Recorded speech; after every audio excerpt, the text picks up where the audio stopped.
నీకు ఒక కథ చెప్పే సమయం వచ్చింది. నీలాగే ఉండే చిట్టి సింహాల కథ. సింహాల కథ అంటున్నావు అంటే మమ్మల్ని వదిలేసావా? మా గురించి గొప్పగా చెప్పడానికి ఏం లేదా, మా కథలో చెప్పు బాబు.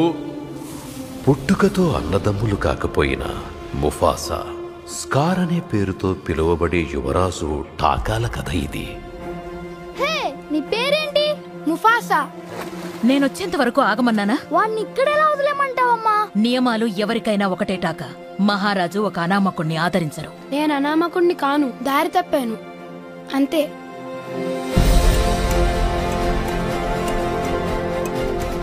బయట వాడెప్పుడు పగవాడే దూరం పెట్టాలి.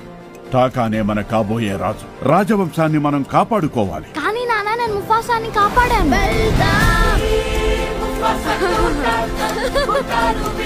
ఇంకొక రహస్యం చెప్పిన ముఫాసా, నేను కోరుకున్న సోదరుణ్ణే.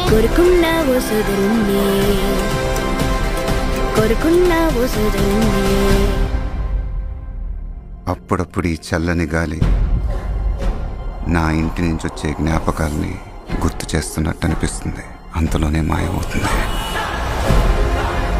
నువ్వు టాకా కలిసున్న చోటే ఇల్లవుతుంది. ఇద్దరూ వెళ్ళండి. జీవన చక్రంలో మీ స్థానాన్ని తెలుసుకోండి. ఆ చక్రం ఇప్పుడు ముక్కలయ్యింది. ఇక ఈ అడవికి ఒకడే రాజు, అది నేనే. ముఫాసా, పారిపో!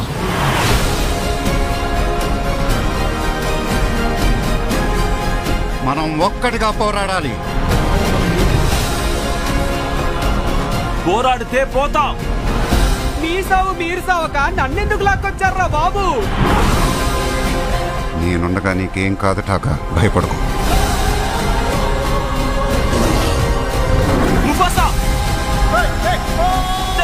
దేవుడా, బతికిపోయాం. మనల్ని కాపాడింది నేనే. ఇందాక ఇది అన్నావే.